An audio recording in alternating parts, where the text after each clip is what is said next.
आपने मुझे बताया कि जब आप रिजल्ट देखो तो आप और आपकी पूरी फैमिली रो रही थी। मतलब इमोशनल हो गए थे आप लोग इतना। तो किसी चीज का ना बहुत बेसब्री से इंतजार रहता है, तब इस टाइप की चीजें होती हैं। तो वो स्टोरी थोड़ा शेयर करिए, आपकी क्या था सिनेरियो। एक चीज आपने कहा कि आप जब जीईसी में गए थे हम्म। पढ़ नहीं पाए का क्या मतलब है? जीईसी वाले पढ़ाते नहीं थे, आप क्लास नहीं जाते थे, या इन्वायरमेंट खराब था, क्या रीजन था, पढ़ क्यों नहीं अच्छा। पाए? अच्छा, दो क्वेश्चन है मेरे। एक तो ये है कि आप फिर अगर 1 बजे वापस जाते थे भरूच से और करीब हाँ। 9-10 बजे की ट्रेन लेते होंगे, या 9 बजे की, 8 बजे की, तो 11 बजे पहुंचते होंगे आप कॉलेज। तो ये 11 से 12 2 घंटे के लिए आप कॉलेज जाते ही क्यों थे? हाँ, सेकंड वो क्वेश्चन भी है। मेरा ये था, जो जनरली देखा जाता है कि हम जब कॉलेज लाइफ में होते हैं तो पढ़ाई को उतना सीरियसली नहीं लेते हैं, मगर जब प्रिपरेशन लाइफ में आते हैं तो ऐसा लगता है हम्म। यार कि काश पढ़े होते, क्योंकि वही सारा सिलेबस हाँ। रिपीट होता है। तो इसका रिग्रेट हाँ। फील होता है जब पढ़ाई स्टार्ट करते हो, प्रिपरेशन स्टार्ट करते हो, तो ऐसा रिग्रेट लगता है यार कि हाँ। वही फ्लूइड मैकेनिक्स है, वही सोम है, वही मैकेनिक्स है, हाँ। वही हाँ। थर्मल है, वही डिजाइन है, हम्म। वही टोम है, काश पहले पढ़ लिए होते। लास्ट क्वेश्चन है कि अगर आप अपने एक्सपीरियंस के हिसाब से कुछ एडिशनल एडवाइस देना चाहें कि जो अभी वैकेंसी आई है, 2 वैकेंसी हैं, हाँ। एक एआरटीओ की है हम्म। वैकेंसी और एक आपकी एमबीआई की है। तो आप तो एमबीआई तो हम्म। बन गए, आप भी एआरटीओ की प्रिपरेशन करने वाले हो या फिर सेटिस्फाई हैं? नहीं तो करने का। एक और सक्सेस स्टोरी में आप सभी लोगों का स्वागत है। हमारे साथ हैं जैनिल। पर सबसे पहले तो मनव एकेडमी में आपका स्वागत है। धन्यवाद सर। क्वेश्चन वही है कि इनका बेसिकली मुझे कॉल आता, कॉल नहीं, पहले मैसेज आता है रात में कुछ 11:30 के आसपास, या 11 o'clock हो रहा होगा, जब रिजल्ट आया था जीपीएससी एमबीआई का। फिर उसी टाइम बात हुई, काफ़ी इमोशनल थे ये। एक इमोशनल जो चीज़ें मुझे लगी कि आपने मुझे बताया कि जब आप रिजल्ट देखो तो आप और आपकी पूरी फैमिली रो रही थी। मतलब इमोशनल हो गए थे आप लोग इतना। तो किसी चीज का ना बहुत बेसब्री से इंतजार रहता है, तब इस टाइप की चीजें होती हैं। तो वो स्टोरी थोड़ा शेयर करिए, आपकी क्या था सिनेरियो। बेसिकली ये जर्नी जो मेरी गवर्नमेंट जॉब के लिए थी वो 5 से 6 साल से शुरू हुई थी। और उतने टाइम के बाद जब ये सक्सेस मिली तो उसके साथ काफ़ी चीज़ें जुड़ी थी। घर वालों की विशेष, कुछ उनकी जो चीज़ उनकी अधूरी रह गए थे वो तमन्नाएं, मेरी मेहनत, ये सब सब कुछ मिला के जब एक एडिशन हुआ तब जाके ये सक्सेस मिली थी। और इसमें जो इतना भावुक हो गए थे हम, उसके लिए भी थोड़ी कुछ वजह थी। उसमें सबसे पहला तो ये था कि जब मैंने मैकेनिकल इंजीनियरिंग करी थी, चूज किया था कि मैं करूँगा, तो मैंने अपने मन से, या मुझे इंटरेस्ट था इसीलिए मैंने नहीं सिलेक्ट किया था। मैंने फैमिली के वजह से, दोस्तों की वजह से, कि मेरे जो टीचर्स थे उनके कहने पर ये सिलेक्ट किया था कि मैकेनिकल इंजीनियरिंग करूंगा। उसके बाद क्या है कि मैं गवर्नमेंट इंजीनियरिंग में मैकेनिकल इंजीनियरिंग कंप्लीट की। फिर क्या था कि मुझे इतना इंटरेस्ट नहीं आ रहा था, तो मैं ठीक से पढ़ नहीं पाया। ना ही प्राइवेट में कुछ कोचिंग करके पढ़ा, और ना ही गवर्नमेंट कॉलेज में कुछ पढ़ा। तो इतना इंटरेस्ट भी नहीं था। और जब 4 साल के बाद जब जॉब नहीं मिल रही थी, 2016 में मैंने इंजीनियरिंग कंप्लीट की, तो जॉब के लिए फिर थोड़ा रिसर्च किया, लेकिन कुछ मिला नहीं। और अब तक मैंने मैकेनिकल की कोई जॉब ही नहीं की, 5 साल 6 साल हो गए, लेकिन मैकेनिकल एक एक्सपीरियंस भी मेरे पास नहीं था। और सामने ही मेरे काफी दोस्त थे जो जॉब पे लग चुके थे वगैरह, सब हो गए थे। तो उनको देखकर मेरा भी थोड़ा मोरल डाउन हो जा रहा था। और सबसे ख्याल से मेरी मम्मी को ऐसा लग रहा था कि मेरे बेटे को मैंने मैकेनिकल इंजीनियरिंग दिलवाया, और वो भी गवर्नमेंट कॉलेज में जिसमें उसको पढ़ने को नहीं मिल रहा है, तो उसकी वजह से आज उसको जॉब नहीं मिल रही। तो उनको एक बहुत सा गिल्ट रहता था कि मैकेनिकल इंजीनियरिंग करवाया और फिर भी आज बेटा ऐसे ऐसे ही घूम रहा है, कुछ मिल नहीं रहा, ऐसा लग रहा था। लेकिन अब मैं टीचिंग की जॉब कर रहा था, इसलिए कोई दिक्कत वाली बात नहीं थी। लेकिन क्या है कि एक जो 4 साल मैंने इंजीनियरिंग करी, तो उसका कोई बेनिफिट मुझे नहीं लग रहा था। प्लस कि क्या है कि मैं टीचर हूँ तो बच्चों को पढ़ा रहा था। तो बच्चों को भी एक ऐसा नेगेटिव मैसेज मेरी तरफ से जा रहा था कि सर, इतना पढ़ने के बाद अगर आपको जॉब नहीं मिल रही है तो पढ़ने का क्या फायदा, तो हम भी ना पढ़े, अगर इतना पढ़ने के बाद अगर ऐसा ही है तो हम्म। मुझे वो बात बहुत चुभ रही थी कि यार ये बात सही है कि अगर मैं कुछ अगर नहीं कर पाया तो फिर मेरे बच्चों को एक गलत मैसेज मिलेगा, इसलिए कुछ तो मुझे करना ही है। तो यही था कि इतने साल मैंने अपने आप को प्रूव करने के लिए, और बच्चों को एक सही मैसेज मिले और मेरी मम्मी का भी थोड़ा गिल्ट कम हो जाए, इसके लिए मुझे एक जॉब चाहिए थी। वो भी मैकेनिकल वाले। अगर क्लास 1-2 की अगर कोई नॉन टेक्निकल जॉब भी मिलती है ना, तो भी इतनी खुशी नहीं होती जितनी कि AIMB आरटीओ की जॉब मिली, क्योंकि ये टोटली मैकेनिकल के रिलेटेड थी। अच्छा, आपको मतलब मैकेनिकल, मैकेनिकल इंजीनियरिंग आज। हाँ। एक चीज मैं और पूछना चाहूंगा कि मतलब आंटी जी को मैकेनिकल का इतना नॉलेज था कि मतलब मैकेनिकल ले लो, तो क्या एजुकेटेड हैं वो, क्या है उनका बैकग्राउंड क्या नो है? नो, एजुकेटेड तो ना, एजुकेटेड तो सिर्फ 8 पास ही है। लेकिन क्या होता है कि जब जो दूसरे पड़ोसी लोग बोलते हैं, रिलेटिव्स बोलते हैं, तो ज्यादातर क्या होता है कि मैकेनिकल के फेवर में रहते। 2012 की बात कर रहा हूँ, तब अच्छा। मैकेनिकल का इतना उसको एवरग्रीन माना जाता था, सब लोग वही बोल रहे थे। तो मम्मी को भी थोड़ी क्या है कि सब लोग बोले थे ऐसा वैसा तो होगा नहीं। और दूसरी बात कि अब तक की क्या है कि मैं मम्मी जो बोल रहे थे वो उसके हिसाब से कर रहा था। जैसे मुझे अगर कोई बात में क्लियरेंस नहीं है कि अगर ऐसा ही करना है, तो अगर मम्मी अगर बोल दे कि अगर ये है, तो फिर मैं वही कर लेता था। इसीलिए मैकेनिकल इंजीनियरिंग चूज कर था। लेकिन जब ऐसा लग रहा था, तो हो रहा था कि कुछ हो नहीं पा रहा, तो जब ये रिजल्ट आया तब सेटिस्फेक्शन बहुत मिला कि 4 साल की इंजीनियरिंग भी कुछ काम लग गई। वो भी बच्चों को भी एक मैसेज मिल गया। जब जब मेरा रिजल्ट आया, तब सभी बच्चों ने मुझे फोन किया, मैसेज किया और बधाई भी दी और बोला भी कि सर आज आपकी मेहनत काम करी। क्योंकि मेरे बच्चों ने भी देखा था कि मैं 5 साल 5.5 साल से मेहनत कर रहा हूँ, और तब जाके ये सक्सेस हाथ में आई। तो उनको भी एक पॉजिटिव रिस्पॉन्स मिल गया मेरी तरफ से। मेरी मम्मी का भी मेरा गिल्ट कम हो गया। और इसकी वजह से क्या है कि ये सब सबने बहुत टाइम से देख रहा था कि ये कब ऐसा दिन आएगा। कभी कभी मॉडल डाउन भी हुआ था वगैरह सब। तो जब ये आया, तो इसकी वजह से हम बहुत भावुक हो गए अच्छा इसीलिए। अच्छा। एक चीज आपने कहा कि आप जब जीईसी में गए थे पढ़ नहीं पाए, हम्म। पढ़ नहीं पाए का क्या मतलब है? जीईसी वाले पढ़ाते नहीं थे, आप क्लास नहीं जाते थे, या इन्वायरमेंट खराब था, क्या रीजन था, पढ़ क्यों अच्छा, नहीं पाए? नहीं, दोनों ही था कि जैसे कि मैं बिलोंग करता हूँ सूरत से, लेकिन जो मेरी जेईसी थी वो भरूच में थी। तो मैं हम्म। ट्रेन से अप डाउन कर रहा था। तो तभी ट्रेन में अप डाउन करने से क्या होता है कि 8 बजे की ट्रेन हम पकड़ते हैं, तो वो हमें 10 बजे वहाँ पे उतारती है भरूच। 2 घंटे की हमारी जर्नी रहती है।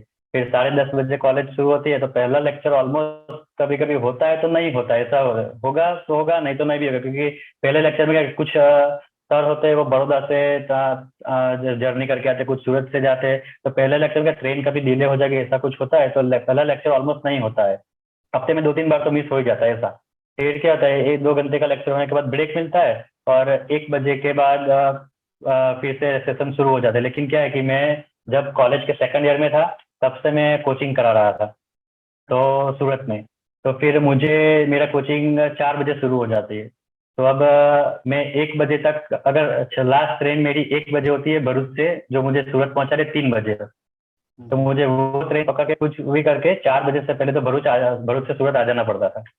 तो अब मैं भी इतना एफर्ट नहीं दे पाया।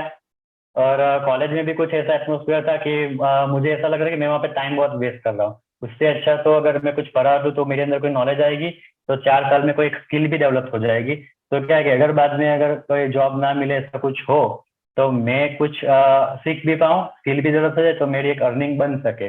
और मुझे पढ़ाने में पर्सनल इंटरेस्ट भी था। इसीलिए दोनों चीज थी कि वहाँ पे थोड़ा एटमोसफियर ऐसा था कि पढ़ नहीं पा रहे थे, और दूसरा कि मैं जो जॉब कर रहा था उसकी वजह से भी मैं क्लास अटेंड नहीं कर पा रहा था।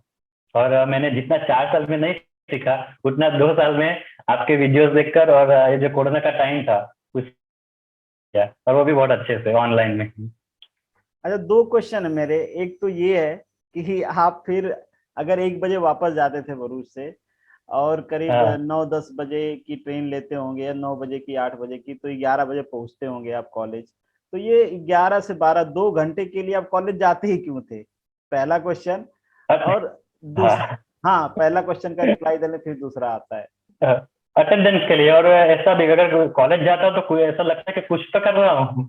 नहीं तो पूरा दिन घर पे बैठा रहा हूँ तो अपने आप पे गिल्ट हो रहा है कि लोग भी देखेंगे कि यार ये तो घर से कुछ बाहर ही निकल रहा है, घर पे रह के क्या कर रहा है, पढ़ता पढ़ता है कि नहीं। ये ऐसा भी दिक्कत सब लोग ज्यादा कहते है हैं। कि लोग क्या कहेंगे, हाँ? अब हाँ सेकंड वो क्वेश्चन भी है। मेरा ये था, जो जनरली देखा जाता है कि हम जब कॉलेज लाइफ में होते हैं तो पढ़ाई को उतना सीरियसली नहीं लेते हैं, मगर जब प्रिपरेशन लाइफ में आते हैं तो ऐसा लगता है हम्म। यार कि काश पढ़े होते, क्योंकि वही सारा सिलेबस हाँ इंटरव्यू होता है। तो इसका रिग्रेट हाँ फील होता है जब पढ़ाई स्टार्ट करते हो, प्रिपरेशन स्टार्ट करते हो, तो ऐसा रिग्रेट लगता है यार कि हाँ वही फ्लूइड मैकेनिक्स है, वही सोम है, वही मैकेनिक्स है, हाँ वही हाँ। थर्मल है, वही डिजाइन है, हम्म। वही टोम है, काश पहले पढ़ लिए होते। हाँ, ऐसा बहुत बार हो चुका है कि अगर जॉब की जगह थोड़ी पढ़ाई पे ध्यान दी होती, तो आज जो मुझे 5 साढ़े 5 साल लगे वो शायद 2 साल में या 1 साल में भी कंप्लीट हो जाता। लेकिन क्या हो गया, जब कर रहे थे तब इतने सीरियस नहीं हो रहे थे, जब पढ़ रहे थे तब इतने सीरियस नहीं थे, तब थोड़ी अर्निंग दिख रही थी तो उस तरफ भाग रहे थे, तो तब पता नहीं चल रहा था। इसलिए अभी भी अगर किसी बच्चे को अगर मैं बोलूँ तो पहले पढ़ाई पे फोकस कर लो, बाद में अर्निंग पे फोकस करो, तो सब मिल ही जाएगा। इसलिए वो रिग्रेट तो हमेशा रहा गुजरात के है। लोग तो शुरू से ही बिजनेस के लिए सोचते हैं। आजकल तो बच्चे वो क्या स्टॉक मार्केट में रजिस्टर करके रखते हैं, वो दिन भर चलाते हाँ, रहते हैं कॉलेज वाले भी। हाँ, गुजरात में ये मेंटालिटी ज्यादा वर्क करती है। एक चीज और, मैं अक्सर क्या होता है, आज भी मुझे एक मैसेज आया था कि सर हाँ। मैं गुजराती मीडियम से पढ़ा हूँ, और जैसा कि मुझे पता हम्म। है कि आपकी एजुकेशन 1 to 12 गुजराती मीडियम से हुई है, इसके बाद हाँ। थोड़ा इंजीनियरिंग करने जाते हैं तो उनको तकलीफ होती है इंग्लिश में आने की वजह से। तो हाँ। बच्चों का मैसेज आता है कि सर मैंने गुजराती मीडियम से किया है, क्योंकि अभी ये हम्म। डिप्लोमा वाले भी इसमें एलिजिबल हैं। उनके अंदर एक हम्म। फीलिंग होती है, इन्फीरियरिटी कॉम्प्लेक्स होता है कि यार गुजराती मीडियम से हाँ। कहाँ सिलेक्शन हो पाएगा, क्या सीबीएसई वाले हैं। हम्म।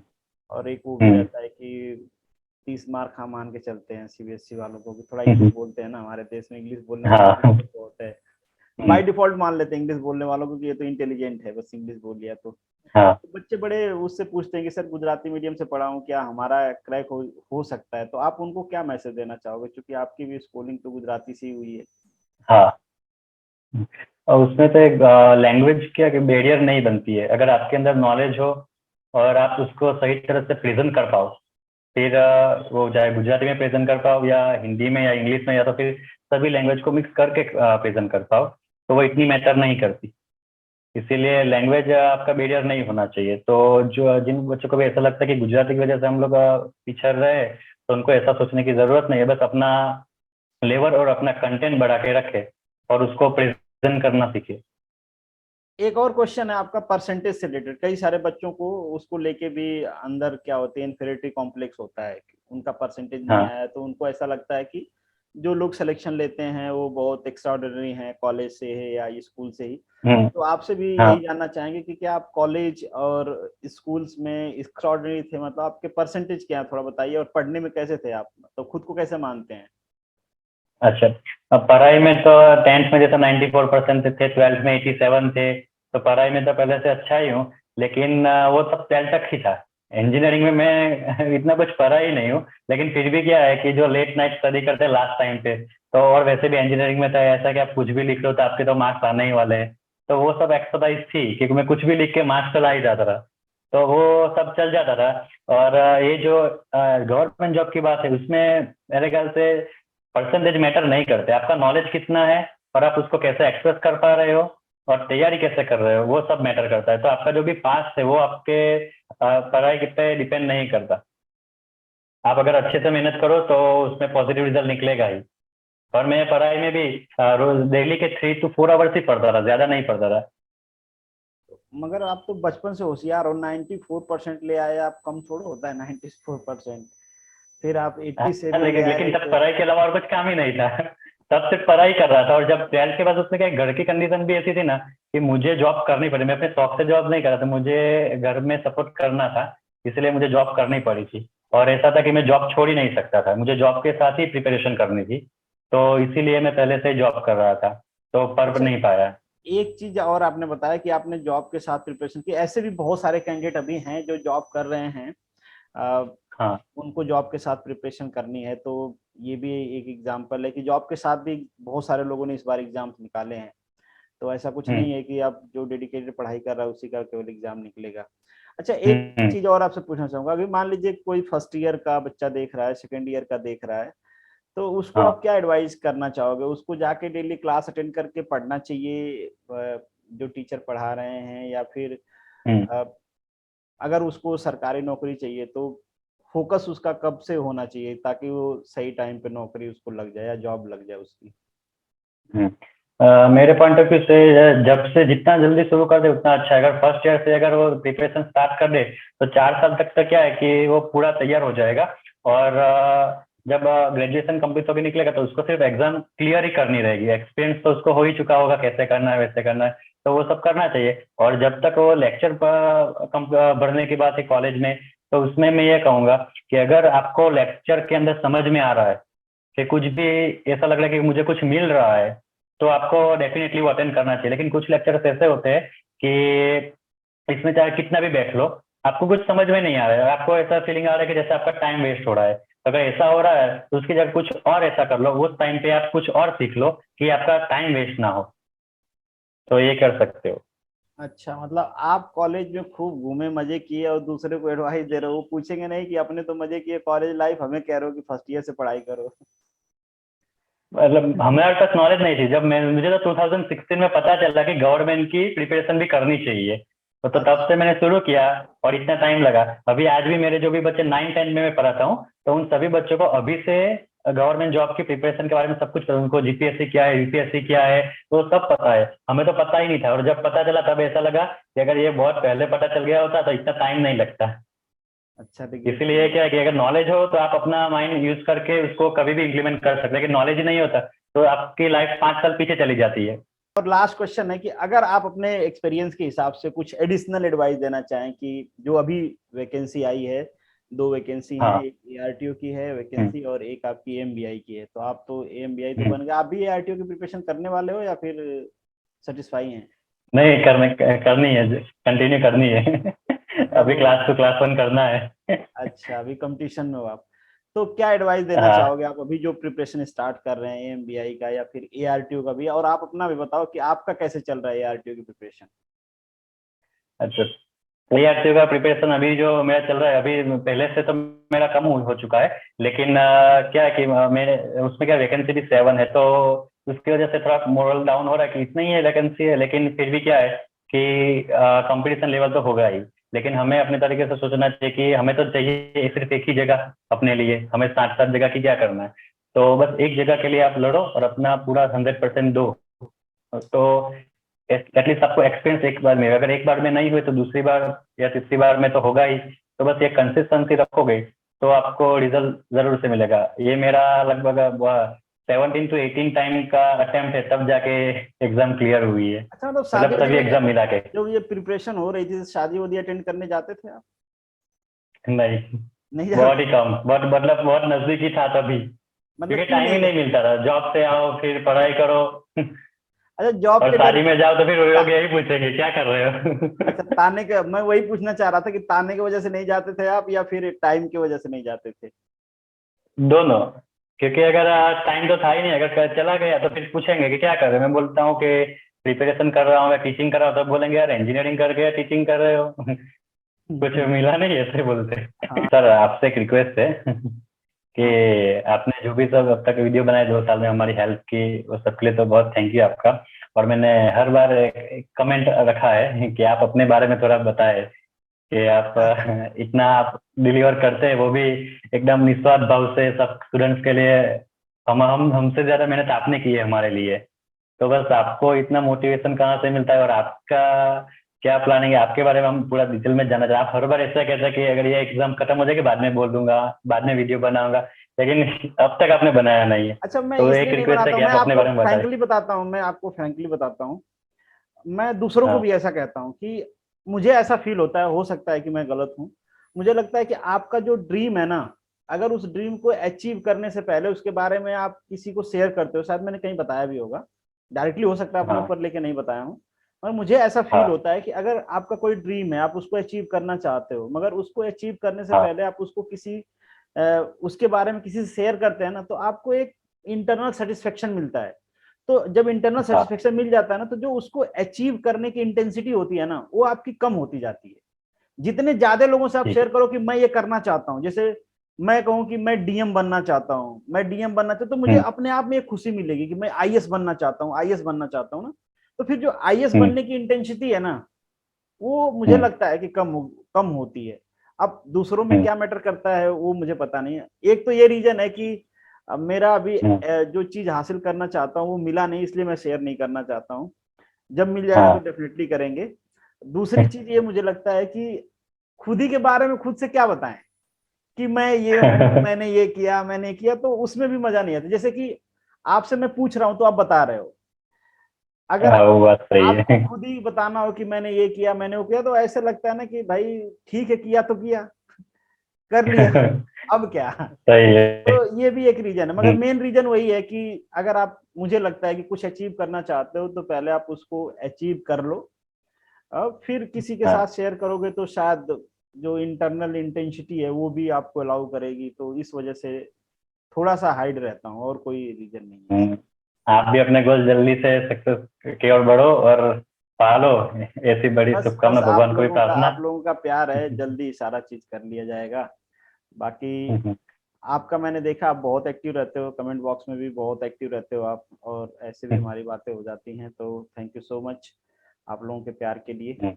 और मैं भी चाहूंगा कि जो भी आप करना चाहते हो, ये आरटीओ करो आप, उसके बाद क्लास 1 2 करो आप, सिविल सर्विस का करो, जो भी करो यूट्यूब आप। पे जितने आपके चैनल सब्सक्राइब किया, आपका देखा है उतना और किसी का देखा ही नहीं है। इतना एक्टिव में कभी रहा ही नहीं पहले भी। तो धन्यवाद जैनिल सर कि आप आए, शेयर किए, ज्वाइनिंग भी जल्दी आप लोगों की आए, जल्दी से आप लोग सोशल सर्विस में लगे। चलिए, thank you so much join thank you करने के सर। लिए।